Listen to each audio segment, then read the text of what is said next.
one of the most acclaimed and beloved mangas of all time, a run spanning over 30 years, 2 television adaptations, an entire movie trilogy, licensed video games, and even references in other beloved franchises. It popularized the edgy swordsman wielding a massive slab of metal trope, and it continues to influence works to this very day. So why the fuck can't they get Berserk right?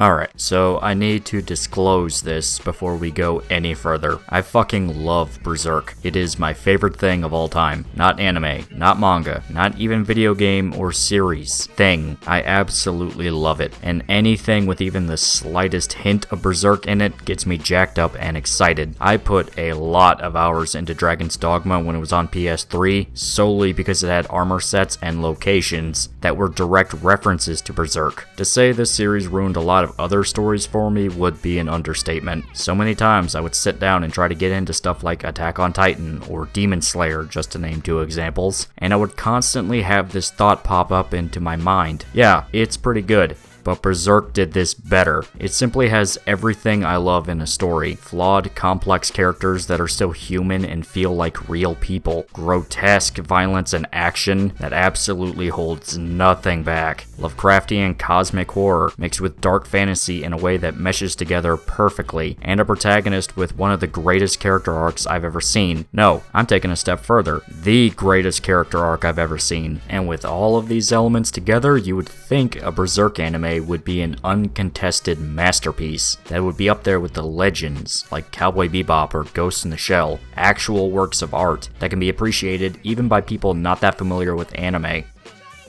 You would think that, wouldn't you?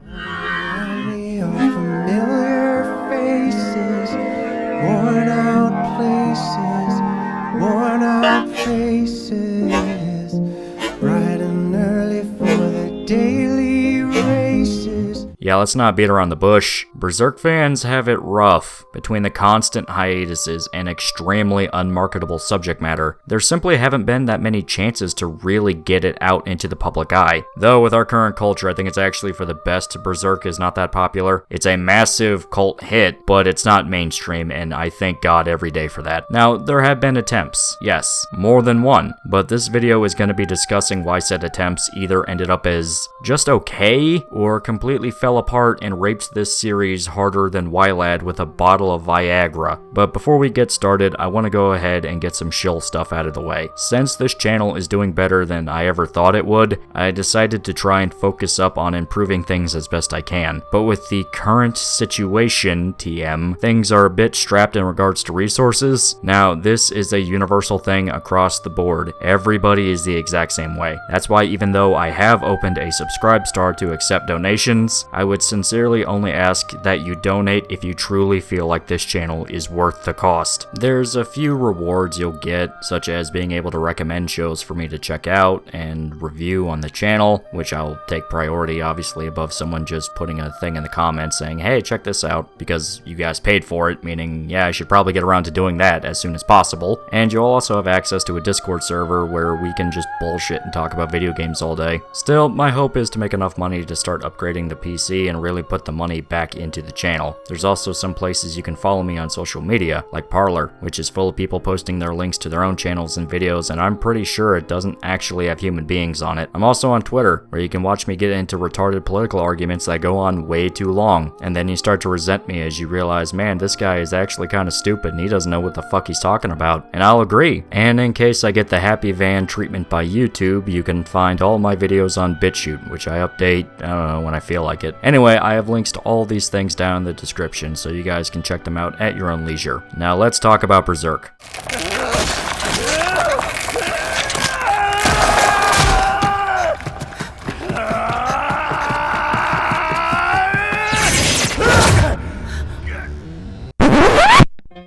Yep, that's me.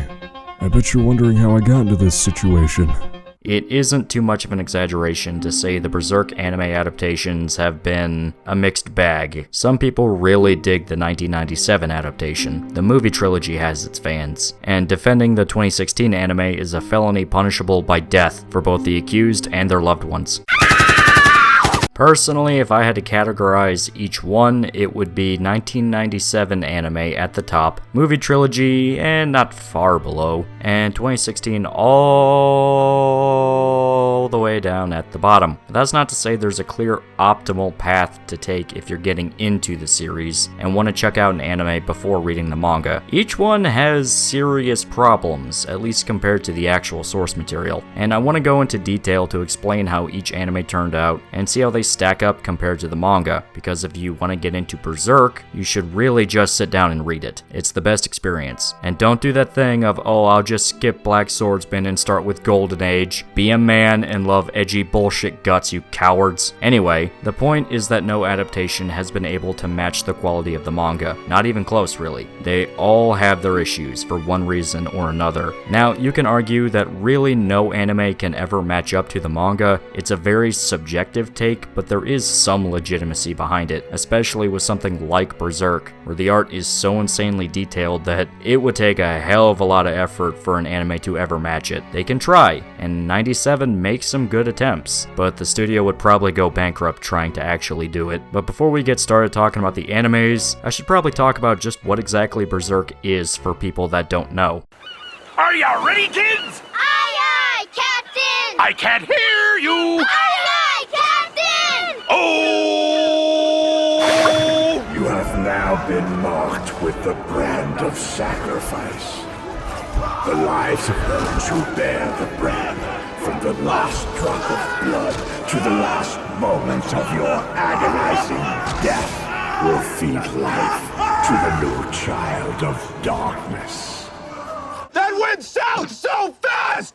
Ah! Berserk is the action, horror, dark fantasy manga written and illustrated by Kentaro Miura. It follows a mysterious warrior only known as Guts. Missing his arm and an eye, Guts wanders around the kingdom of Midland, constantly hunted by malevolent demons that try to kill him every single night. He eventually meets up with the small pixie-like elf named Puck, who decides to follow his journey after Guts unintentionally saved his life. There, more details about who Guts is come to the surface, and you find out that he was actually a mercenary working for an army called the Band of the Hawk, which were betrayed and sacrificed to demons known as the God Hand by their leader, a man named Griffith, who became a demon himself after the betrayal. So Guts is on the warpath to kill the God Hand and especially Griffith, absolutely consumed with vengeance and bloodlust. This is just the basic concept because there are already an insane amount of details I haven't mentioned purely for the sake of time and spoilers. If I had to break Berserk down to a single sentence, it would be this. Berserk is a shonen battle series brought into grisly reality. Well, hyper-reality, but you get my point. The manga started in 1989, where manga and anime were a lot more unrestrained in regards to sex and violence, even for something like a shonen series. If you watch the original Dragon Ball anime, not Z, the one before that, you'd be surprised at how many adult jokes and violent murders are in a show supposedly made for kids. Well, kids is a loaded term, because shonen can apply even to older teenagers. Fist of the North Star is considered shonen, but if you read it today, you'd think it was always made for adults. And of course, Berserk was also heavily inspired by that and the works of Go Nagai, the author of things such as Getter Robo and Devilman, which were key series that led to the creation of the seinen genre. Berserk is similar, but it doesn't even pretend to be shonen. It's heavy seinen right from the get-go, but there's an interesting way it builds the story. It wouldn't be too out of the wheelhouse to say that Berserk takes elements from shonen and of all things shoujo manga and mixes them together. As it turns out, Miura is also a fan of shoujo manga. Yeah, the dude that makes stuff like this and this enjoys stuff like this.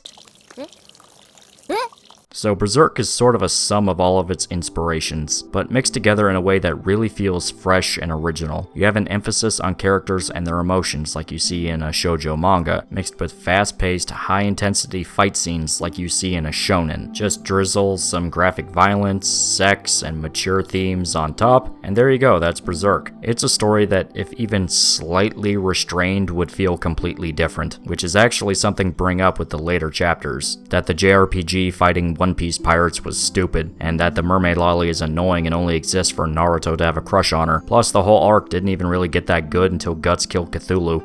Nothing I said was fake. Literally all of this happens. In fact, there is a shonen version of Berserk. It's called Demon Slayer, and that... yeah, I'm gonna need to talk about that eventually, but I can already feel the dislikes. Long story short, Demon Slayer would be amazing if Tanjiro wasn't such a bitch and the story actually let him fight, and not stumble around like a retard until his plot bullshit powers makes the bad demon go away. I wasn't kidding when I said it's okay, but Berserk did it better. And the reason I think it's better is simple. The characters and the writing are excellent. Berserk intentionally avoids a lot of the cliches you see in countless other action mangas. You see characters stand around giving a monologue before they fight. This is usually interrupted by somebody rushing in with their sword and hacking a dude in half. Typically that's Guts. You have a bad man say something like, "I was just holding back so I can enjoy the fight." Well, anytime this happens, it's before they transform into a literal monster, so you actually kind of believe what they're saying. Plus, Guts isn't trying to be the best or the strongest. The dude just doesn't want to die. Honestly, before he even goes full Black Swordsman, he wasn't exactly Goku. He just really likes to kill people, and is batshit insane after a lifetime of traumatic experiences. Guts simply wants to be left alone, but the rest of the world refuses to do this. He's closed off from other people and is more likely to cut your head off than give you a handshake. If you just passively look at the character, you'll probably just write Guts off as an emo loner swordsman. The kind of guy that would unironically go, "Heh, nothing personnel, kid." And in all fairness, he has more than one moment where he does exactly that, but it works for Guts because the entire story is built around exploring what made him as a person. You follow his entire life, from the day he was born, his time as a child soldier, to him as a grown man hunted by demons. He's given context for every single one of his actions. He's antisocial and aggressive towards others because he's lost so many people he cares about, not even mentioning the times he's been betrayed by the ones he looks up to. His character arc is insanely good. You see so much of what made Guts the man he is during the opening chapters. He doesn't have just one event that ruins his life. The dude has at least 3. Guts is thrown into absolute despair numerous times, and every single time he has to claw his way out and keep moving forward, but it starts to take more and more from him. He goes from being abused by his adoptive father, who blames him for the death of his mother after she contracted the plague not long after finding him, to having a very bad thing happen to him after said father sold him to another soldier in their camp, and because he took the time during a battle to kill his rapist in retaliation, he wasn't able to save his father from losing a leg during the fight, making the man become far more cruel and sadistic towards Guts. Yeah, Guts was literally raped as a child, and it isn't anywhere near the worst thing to happen to him, which fucking says something. The guy is a violent, vicious lunatic that kills ungodly amounts of people. He's not above torture. He's cruel towards children, and all around just seems like an evil prick. But that's where the context of his past comes in. It shows you exactly why he's acting like this in the beginning. He's cruel and mean towards everyone around him because he can't get close to anyone. If he developed relationships with others, he'll be forced to watch them die agonizing deaths. Now, this might sound like a complete nihilistic mess of a story, and I admit that the atmosphere is pretty heavy in the beginning. There's not a lot of hope going around, but that's why characters like Puck exist in the first place, who exists as sort of a comedic relief character that's willing to butt heads with Guts and act as sort of the angel on his shoulder. But Puck wasn't there to help the guy out during Golden Age. Nobody was. But at least now it can't get much worse. But it did get worse. Guts' childhood is beyond tragic, and it completely explains why he has trust issues the way he does. And that makes his time with the Band of the Hawk very heartfelt and engaging. The man finally leaves his shell and allows himself to be vulnerable around others. His romance with Casca, the only female soldier in the army, is very nice to see develop. Sure, it starts off as the typical tsundere, she hates every fiber of his being and he's just the same shit, but events cause the two to bond and they become willing to develop intimacy with each other. There's time taken to flesh them out as characters and see the two connect. In fact, I'll even go so far as to argue their sex scene is one of the greatest written, period, because it's not just there for shock value or titillation. There really is a beauty in watching these two broken people comfort one another, especially when you find out that Guts is issues as a child didn't go away. Everything that's happened to him was not forgotten. All the trauma and sorrow the dude's been bottling up for years rocket to the surface, and even though both characters are completely butt-ass naked in the middle of the woods trying to fuck, the scene becomes very heartfelt and emotional. It's the reason I'm so picky about the adaptations, because when done right, Berserk is something beyond special. Guts, in my opinion, is one of the greatest characters, period. He's so human with all of his struggles, and even though on paper he's some overpowered wrecking machine capable of killing hundreds of men, the guy is very vulnerable. His conflicts, for the most part, don't revolve around his skills. He's not training to be a master. His conflicts revolve around who he is inside. Is he good? Evil? Does he have a purpose in life, or is he just a tool that will eventually be discarded? Can he protect the ones close to him? Should he even have people to care about? How far can he go for revenge, and how long before it saps away at what humanity he has left? It's why everyone loves Golden Age so much, because it's a story about a closed-off, traumatized kid finding others that care about him. The guy needs the Band of the Hawk. He needs a place to heal, and finally belong as a family. He needs Casca, Griffith, Pippin, Rickard, Judo, all of these characters he's grown to really care about. But then it's all taken away again. Pile them up. Yeah, the eclipse is rough. Enough said. People die, Guts is disfigured, Casca's raped. It's not a fun time. If hell exists, I'd imagine it would be like this. Endless chaos and mayhem. I mean, look, it's a pretty bad-looking neighborhood. They don't even have a supermarket, it's a 7-Eleven. The eclipse truly does feel like a horrific event, and seeing the aftermath stain Guts for life is beyond tragic. Guts earns the right to be an edgelord, because he's survived things that would turn anyone into the exact same thing, and the trauma from the eclipse pushes him past the brink of insanity. He lost everyone he cares about again. The woman he loves is a complete madwoman that can't even talk. For the rest of his life, he will be hunted by demons and will spend eternity in hell once he finally dies. And that's not even talking about, his kid. Yeah. Life screwed Guts over way too many times to count, and the eclipse is simply the cherry on top of this sundae. The dude is beyond antisocial now. He's homicidal, and he does atrocious things in the name of revenge. He's not just some warrior out to bring justice to dirtbags. Guts is a wild animal that wants to rip and tear anything that gets in his way, and only recently, after forming a new party and going on his quest to heal Casca from what the eclipse did to her mind, is he finally starting to calm down again. In fact, Guts goes from savage and hateful to just tired. All the rage is still there, and he's very much capable of terrible wrath, but his demeanor is worn down. He's exhausted, but still going forward because he refuses to lose any more people. The revenge story turns into a redemption story, and one hell of a redemption story at that. The Guts at the beginning of Golden Age, in Black Swordsman, and the recent Fantasia arc, all feel like three completely different men. Guts changes, and he changes dramatically as the story goes on. I sincerely cannot recommend Berserk highly enough. Honestly, I could probably spend hours just gushing about what I love about the series, but this video is actually supposed to be a discussion about the anime adaptations. So let's go ahead and talk about those already. I'll go ahead and get my mouth off Miora's penis and get to the point. So far, there are 3 separate anime adaptations. The 1997 anime, which covered the Golden Age arc, the Golden Age movie trilogy, and the 2016-17 movie that covered the Conviction arc up to the Millennium Falcon War. I want to step down in quality as I go, so we'll start with 1997. In this world, is the destiny of mankind controlled by some transcendental entity or law? Is it like the hand of God hovering above? At least it is true that man has no control, even over his own will.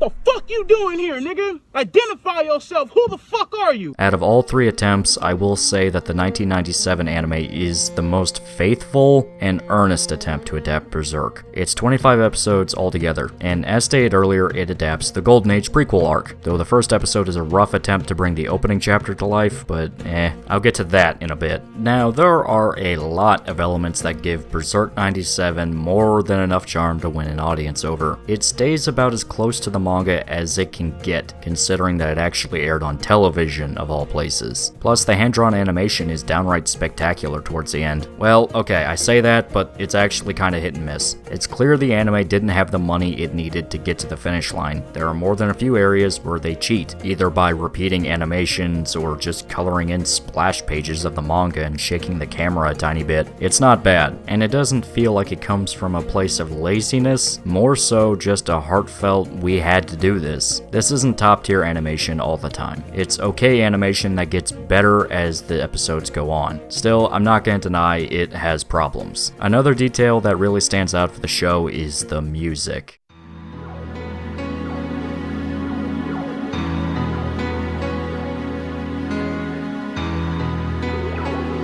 Legendary musician Susumu Hirasawa did the soundtrack for Berserk 97, and by God is it good. I will admit, when I first watched the anime back when I was a teenager, I didn't really like it that much. I thought it was too techno and didn't fit the grim and gritty vibe that Berserk has, but as I've gotten older, I finally started to get the hype. I still think some tracks have a bit too much synth to it. I mean, Forces is an amazing song, but it sounds more like Gundam than Berserk in my opinion.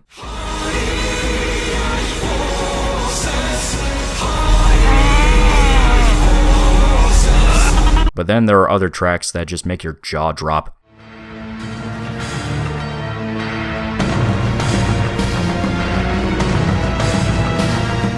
Guts' theme is so haunting and dreamlike that I really can't think of anything else that could replace it. It fits the guy way too well. But all things must have balance, and there is something that needs to be called out. Fucking tell me why.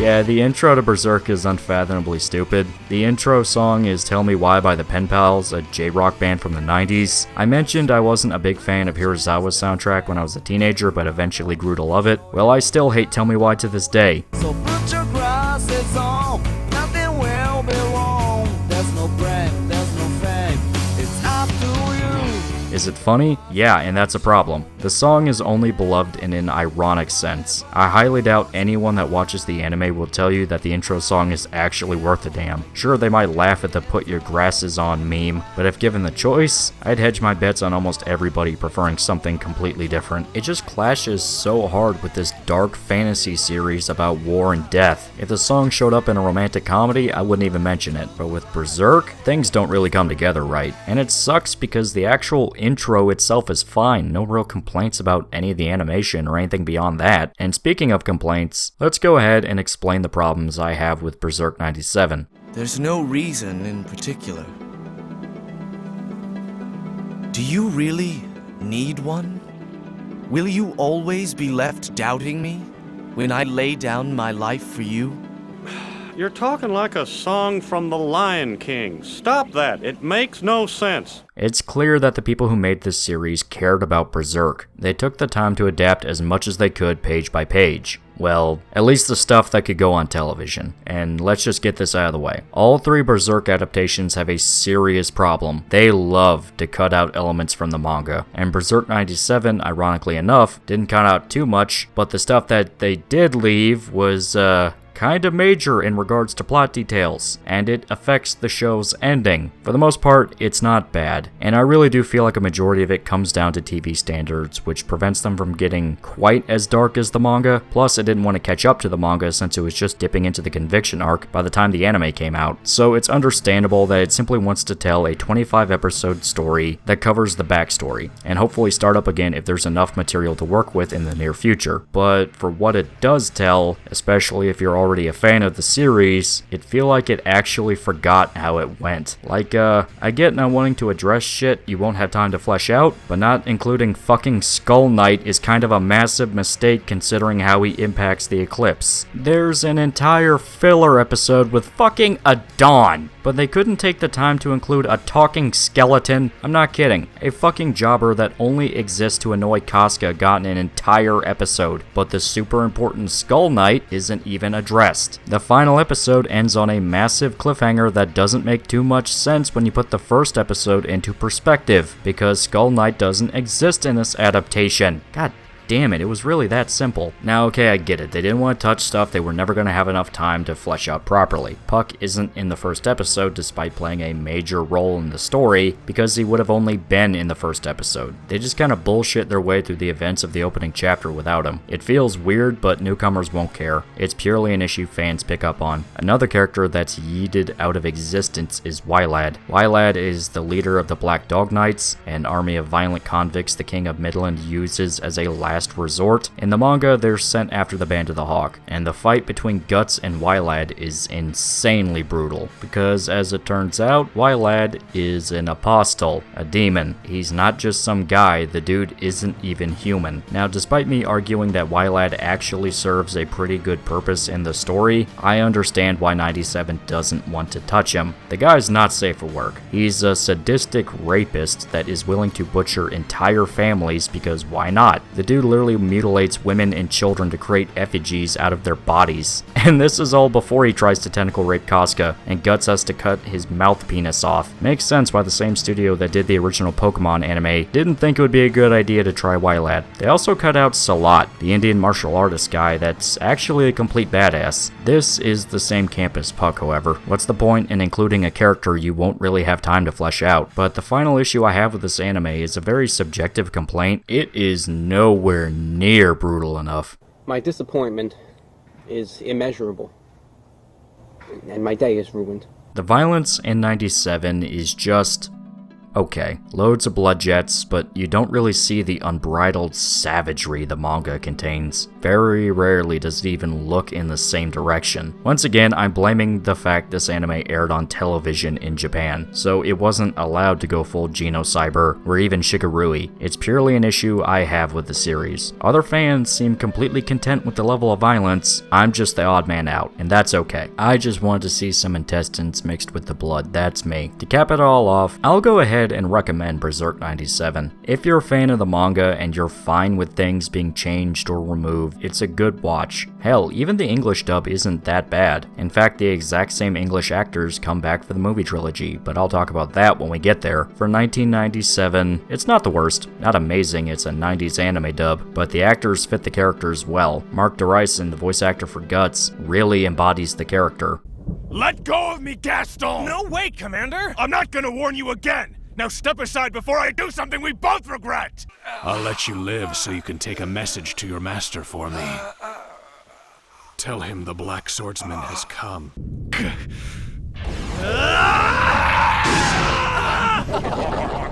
Kevin T. Collins as Griffith and Kerry Karanen as Casca also do great jobs with their roles. I guess those useless sons of nobles have never seen a female warrior before. They stare at me like I'm some kind of rare animal. I don't regret. I don't feel guilty, but I'd rather sacrifice myself than watch any more innocent children die in the name of my dream. I'd urge you to at least check it out once, even if you usually hate dubs. Trust me, I'm the same way. Plus, the outtakes are genuinely funny.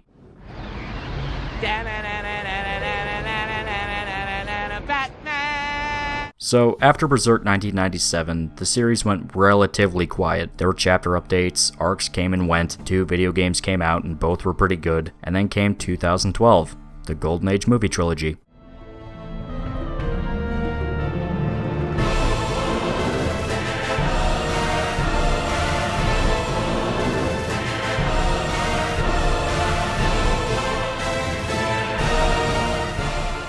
From 2012 to 2013, 3 feature-length films came out attempting to adapt the Golden Age arc, again, to very polarizing reactions, especially since the films decided to experiment with a fancy new technology that wasn't really used back in the 1990s. It used CGI. A lot. God fucking damn it!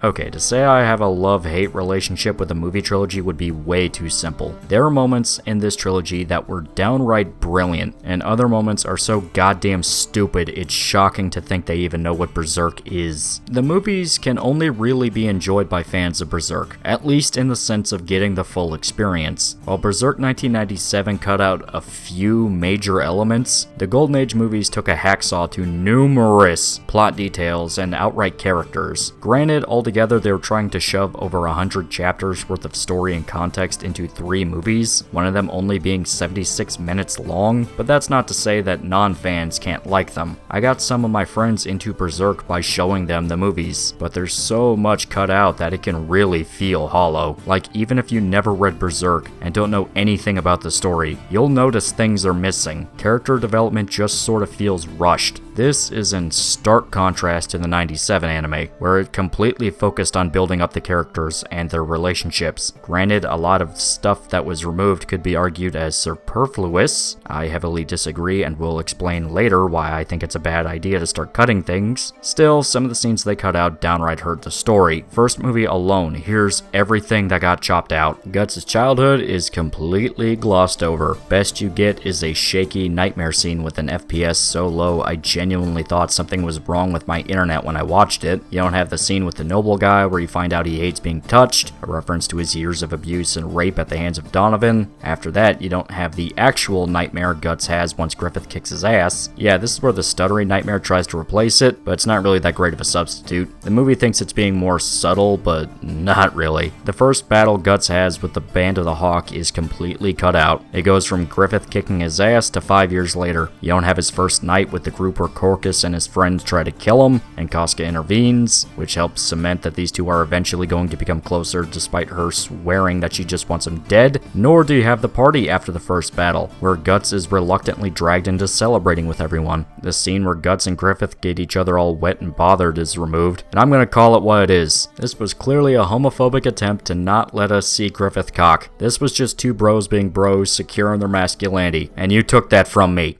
But you took that from me. On a more serious note, you also don't have the scene where Guts is officially promoted to being a leader in the Band of the Hawk, which is where Guts and Rickert actually have their first conversation. Minister Foss is completely absent entirely, despite his schemes being one of the few main factors as to why Griffith excels politically. And thanks to Foss being gone, Count Julius doesn't have as much build-up or screen time. He shows up for 3 or 4 scenes, acts like a douchebag, tries to assassinate Griffith, and then Guts slices him open. I will say, in the movie's defense, I did like the detail that Guts used a different sword during the assassination, something I didn't even think about when reading the manga. It makes a lot of sense. Guts' sword is kind of recognizable, so probably not the best thing to use during a stealth mission, and the movie got the death of Julius' son right. Once again, the character doesn't have the same build-up as with 97, though it was honestly kinda small. He just sort of shows up as a sudden oh shit moment, but his actual death scene is pretty chilling. Yeah, Guts straight up kills a child, and it was not quick or painless. It's slow and drawn out, and when he finally dies, it's almost a relief. The kid is puking up blood, crying, holding his hand out like he wants Guts to help him. It's uncomfortable to say the least. But then the movie cuts out the nightmare Guts has in the sewer, where it establishes that killing the boy really fucked with him. It goes straight to the scene in the tavern where his friends see him drenched in water and in a daze. After that, yeah, movie's over. As stated, the thing isn't even 90 minutes long, so I really have to ask, why was so much removed? Was it a budget thing? Did they think they just didn't need it? And this issue persists in the other 2 movies. I don't want to give a play-by-play of everything that was removed in each one, but I will say it was a lot. Zod helping Guts kill Gaston, Casca comforting herself with Guts' broken sword after he leaves, all of the backstory Griffith has with the pedophile noble in charge of Doldry, and the 100-man fight has some moments that were cut out as well. Honestly, the 3rd movie is the one that sticks closest to the manga, and it still has quite a lot cut out. Guts training with Godo, bonding with him and his daughter Erica, the festival where Guts fights Salat for the first time, discovering that the Band of the Hawk were betrayed and he rushes out to save them. Yeah, the 2nd movie ends with Guts leaving the Band of the Hawk. 3rd movie begins with Guts joining the Band of the Hawk again, and it doesn't explain where he was for a year. Also, still no Wylad. Once again, we are denied Monkey. That's just the major stuff. You don't have the absolute rampage Guts has after trying to rescue Griffith, where the guy goes so batshit crazy even his own friends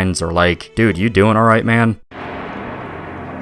What's going on, big guy? Plus, the Kushan assassins aren't there, or the scene at the farm with the family, but it makes sense why they aren't there because Wylad wasn't there to butcher them. Also, Skull Knight saving Rickert from Rosine and the slug count, and you don't even get the scene where Rickert is traveling with the performers and he meets Puck. You know, now that I think about it, all of these movies cut out a lot of shit, but there is one aspect to the movies I will give a lot of credit. Other than the CGI that looks terrible and wouldn't be out of place in an early PS3 game, the actual technical aspect of the movies are great. great. The 2D animation is really nice. While the 97 anime had some moments that felt cheap and were clearly shortcuts to save on the budget, the movie trilogy is free of these problems when it's not using the CGI. In fact, it's so out of place I actually have to ask why it's even there. The third movie makes it work, where it saves the 3D stuff for the God Hand and the demons, for the most part at least. Another aspect I enjoy about these movies is the sound design. These movies sound great. Armor clanks and clatters, metal scrapes together during fight scenes, and the demons are otherworldly to say the least.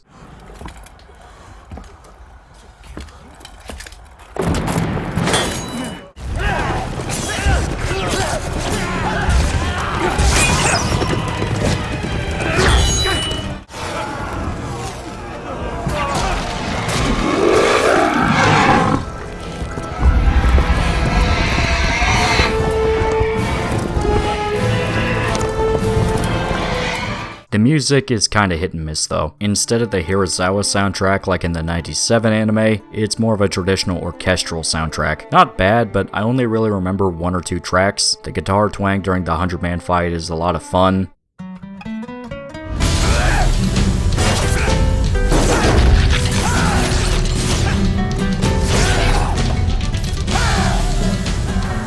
Stand and fight! You call yourself an shooter! And the Blood and Guts song that shows up at the end credits to the third movie fits the dour and grim tone Berserk shoots for.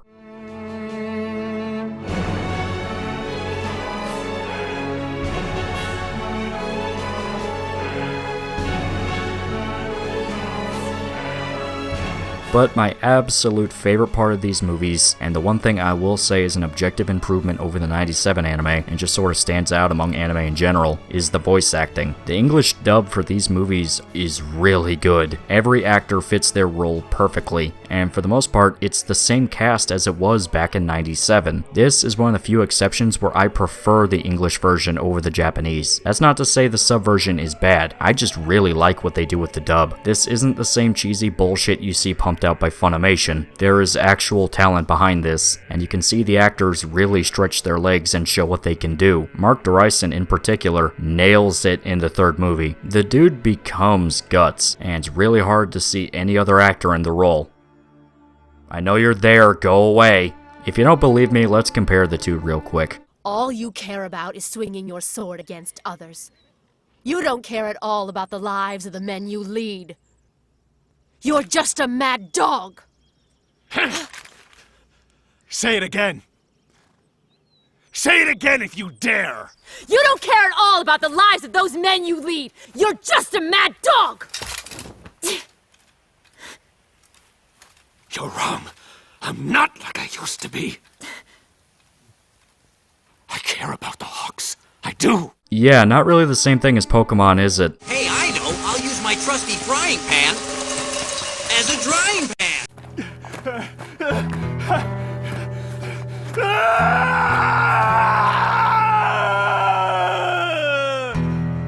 Also, Skull Knight's voice actor is incredible, and you will respect him in this household. The brand of sacrifice attracts creatures of darkness.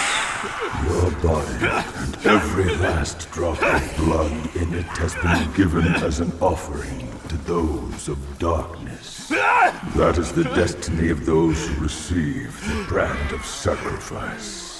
In summary, the movies are heavily flawed, but also a clear upgrade from the 90s adaptation. If only there was some way to combine the two together, Band of the Hawk fan edit. It combines the 90s anime with the movie trilogy to make it as canon as possible. Now, let's talk about that anime. It's go time, boys. Let's fucking do this. Mama didn't raise no bitch.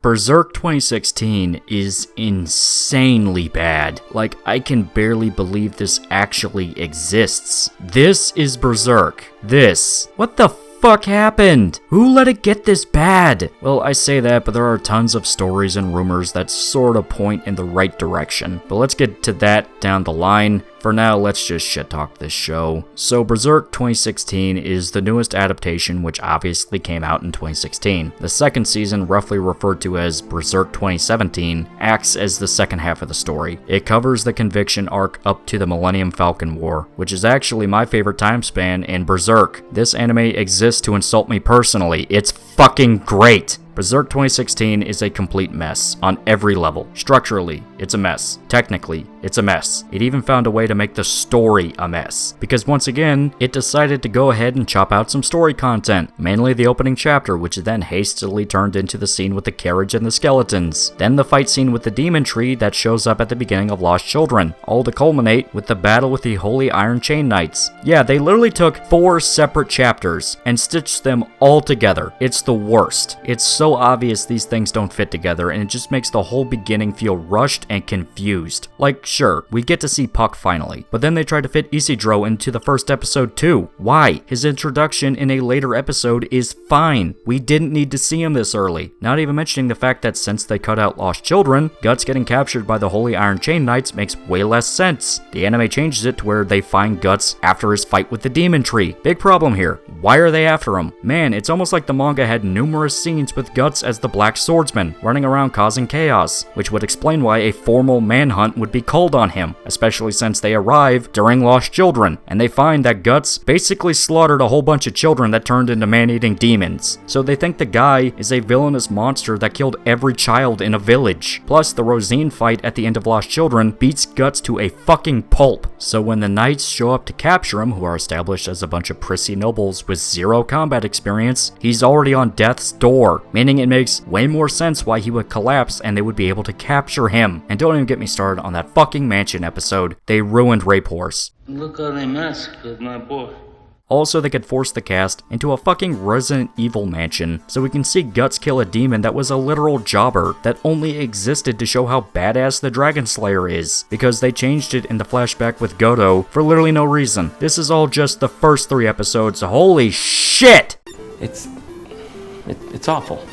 It's all fucking awful! It's all of it, and every single one of them sucks! You get the idea. And I haven't even gotten started on the real reason this show sucks. The animation is an abomination. CGI fucked this into the dirt. They try to go for a stylized thing where it's 3D but with hatching elements to give it depth, but it doesn't work. It just looks weird. Uncanny Valley doesn't even begin to describe it. It's just ugly. Sure, sometimes you have 2D, but it's so rare that it's not even worth mentioning. And it especially doesn't help that the lighting is all just ugh, it's bad. Everything is supposed to be gray and depressing because this period in the story was a very dark chapter, but it looks like the sun is constantly shining down, so it's supposed to be gray, but it's still bright, and it just makes everything stand out way worse. And the worst part is that the moments with 2D aren't even that bad. It looks weird, sure, but not terrible. No, the terrible parts are the action. The worst part of an action show is the action.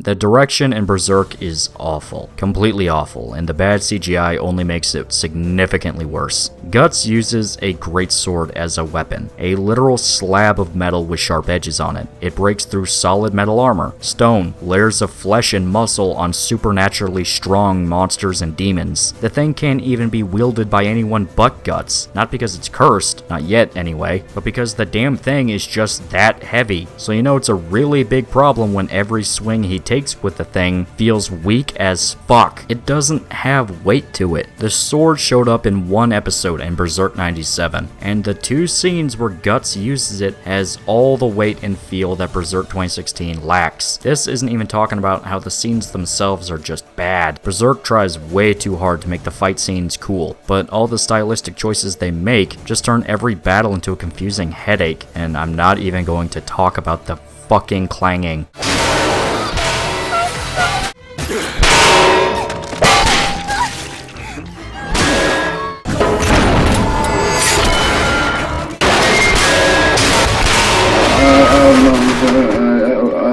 If I was a betting man, I'd say all the hyperactive camera movements were used to hide how bad the animations are. Also, there's one song that plays during fight scenes. One.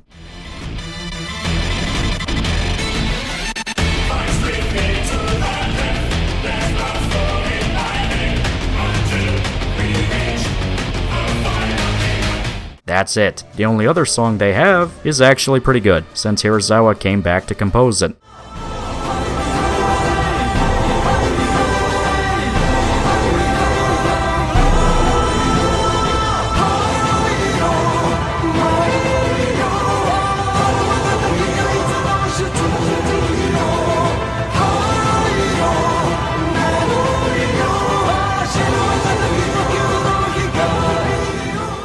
But it's used way too much, and for all the wrong moments. Other than these, you have the intro and outro music, and they're fine.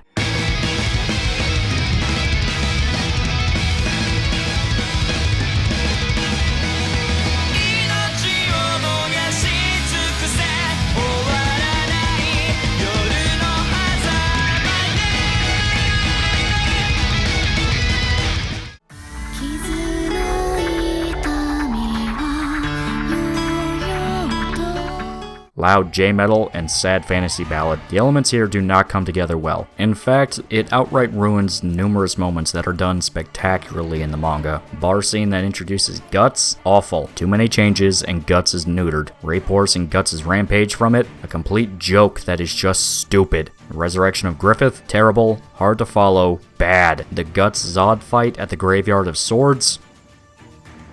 I don't even want to talk about it. That's just 4 off the top of my head. And trust me, as bad as 2016 can get, 2017 is so much worse. It's a war crime. What makes 2017 feel even worse when compared to 2016 comes down to 2 elements. The animation's somehow downgraded. I can't even describe it, just fucking look! This was allowed to air on television! The second reason it feels worse is actually a very subjective thing. I really like the Millennium Falcon War. Sure, it's not brutal or gritty, as a lot of the earlier stuff was. In fact, it's sort of the beginning when Berserk dipped into high fantasy instead of dark fantasy. But there are a lot of elements I really enjoy with this arc. Yeah, Sonya's annoying, and the new Band of the Hawk are kinda edgelord losers that I'm just waiting on Guts to kill, but it's the ultimate culmination of Guts' character arc. He finally shakes off all the hate and anger, and tries to get his priorities right for once. Sure, Griffith deserves to die for what he's done, but if Guts has to choose between that and healing Casca, it's pretty obvious which road he should go down, and this leads to a completely different path for him. He finally gains a new party, and makes steps to redeem himself after everything he's done. That single panel, where Guts is looking at his new party, and thinking about how he has a family again, is fucking powerful. Not even mentioning the scene on the beach. This arc was the thing that pushed Guts out of just being a traumatized warrior into one of the greatest characters, period. It's an arc that focuses on the emotions more so than the violence. There is still some grotesque shit, but it's not the parts I remember. Sure, the Berserker armor's introduction is fucking awesome, but it's the scene where Shrike goes into Guts' mind to save him that sticks with me. That scene where Flora is talking to her apprentice for the last time, and you're basically watching a little girl watch her grandma burn to death.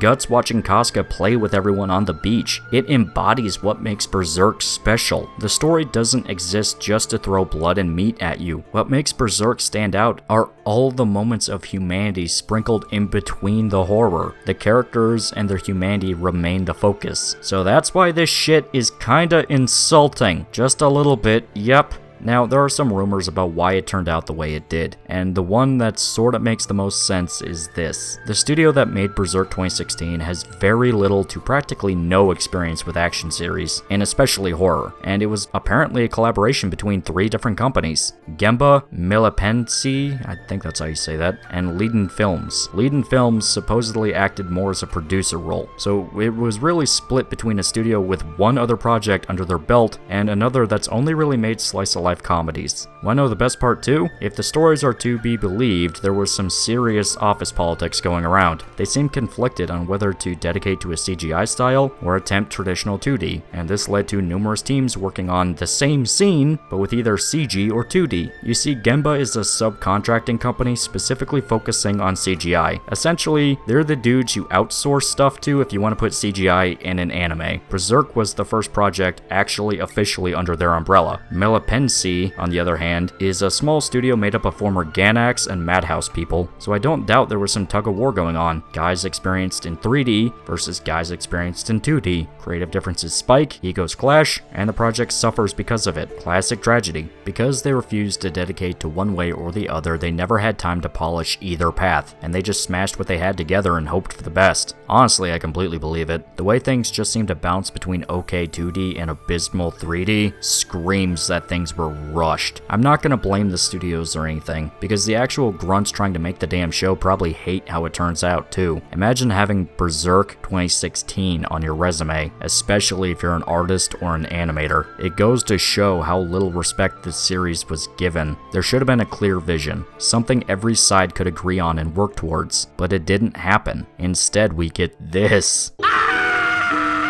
Now, there are some games that are officially licensed, about 3 right now at the time of this video. Sword of the Berserk, Guts' Rage for the Dreamcast, Berserk PS2, and Berserk Musou. Sword of the Berserk is arguably the most interesting. It came out before stuff like Devil May Cry revolutionized action games, and it's a pretty cool hack and slash. Plus, the story was actually written by Miura himself, and serves as sort of a side adventure. Not gonna spoil anything, but I like it. All I want to say. Berserk PS2 was actually created by the same developers, and it's more of an attempt at a direct adaptation of the Millennium Falcon arc. It's also pretty fun. Repetitive as all hell, but pretty good if you're in the mood for a mindless action game. Only thing is, this game never got an official release in the West. You have to download an ISO file of the Japanese version and install the English fan patch. The final game in the trilogy is Berserk and the Band of the Hawk, though it's more commonly just referred to as Berserk Musou. It's a Dynasty Warriors game. Mindless, repetitive, and not really worth mentioning. You like Dynasty Warriors? You might enjoy it. Yeah, Berserk fans aren't really spoiled for choice here. Dragon's Dogma had armor sets that were direct references, and a lot of elements of the game are clear love letters to the series, but it's not even pretending to be the same thing. I know everyone keeps saying that From Software should make a Berserk game, since the Souls series is also pretty heavily inspired by it, but I don't think Souls combat would really work. Sure, the art direction and the atmosphere would be incredible, but that actual gameplay shouldn't be Dark Souls. It relies on bashing your head against the wall trying to figure out how to beat bosses and mobs that can kill you easily, and cryptic storytelling, which don't really fit Berserk. Berserk needs a clear plotline, none of the bullshit read an item description to get backstory crap, because that's not emotionally investing. Also, it's kind of a bad idea to have a Berserk game where the idea is you're going to die a lot. Guts can't resurrect at a bonfire. If the guy dies, then that's it. He's dead and in hell forever. People only want Dark Souls Berserk because it's 2 things they know that are similar. If it was more so a Sekiro-inspired deal, it could work, since Sekiro focuses more on just being an action game, but once again, you can't have a resurrection mechanic. Though if I really had a choice on who was going to make a Berserk game, this is gonna be crazy, but it would probably be the Yakuza devs. Wanna know why? Because the Fists of the North Star game they made actually ended up being really good. They knew how to build a combat system around Kenshiro's abilities. It felt fun and fast-paced. I could easily see a fun Berserk game coming from these guys. And yes, this is another case of I like thing and other thing, so put 2 together. Like I literally just screamed at the Dark Souls people for doing that, but it's different. I won't explain why because I don't really have a reason, but I have spoken, so let's move on. A brawler fits Berserk better than an RPG, at least in my opinion, all I'll say. Still, Berserk fans have been shafted hard on all fronts. Even though the series is incredible and is one of the greatest mangas ever written, it is yet to see a definitive anime. Just some okay attempts with equal amounts of strengths and flaws. Berserk 97 is the most loyal attempt to tell the story. It has its issues, but compared to some other adaptations, you could do far worse. The soundtrack still holds up, and there is nowhere near the amount of cut content as you would see in the movies. The trilogy is technically an improvement, but there is so much cut out or glossed over that it can feel like a hollow attempt to explain the story instead of tell it. There are parts I really like here, and I still argue that the dub is something you should check out, but I can't really argue that this is the chosen one either. But hey, at least they're both better than that one. Let's just forget this ever happened. Bury it deep, right next to the dinosaur bones. It's for the best. That's all I can really say about the Berserk adaptations. Maybe one day we'll see an anime that gives this series the reverence it deserves. God knows everything inspired inspired by Berserk has gotten their day in the sun, the Castlevania anime,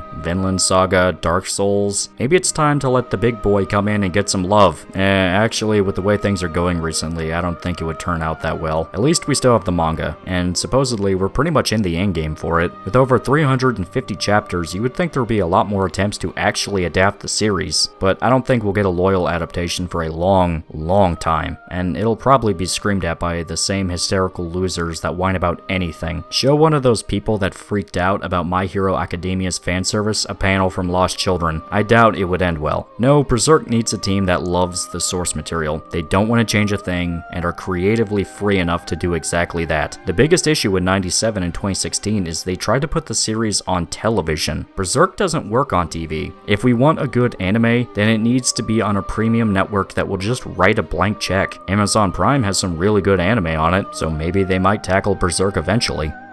Hopefully. Netflix has the movies on it, and apparently they bought a bunch of licenses that Dark Horse owns. A few years ago, I would have been excited that it's a clue pointing to a new anime, but now, fuck that. I trust Netflix about as much as a rabid dog. Sure, they have Beastars and Devilman Crybaby, but they also have Kengan Ashura. Oh yeah, and Cuties. Yeah, I canceled my Netflix because, fuck that. I'll just pirate everything. Fuck you, Netflix. That shit's, like, that's not cool. It's just way too much of a mixed bag to trust, and Netflix all around is just way too sleazy to support. I mean, the irony's not lost on me with the Amazon support, but come on, there has to be limits. Still, eventually we will see a good Berserk anime, or maybe even a video game. A lot of people really love this series, and even if it never happens, at least we'll still have the manga. The best we can do is hope for the best. Until next time, please remember to like, comment, and subscribe. See you guys. You could come with me. My love for you is like a truck, Berserker.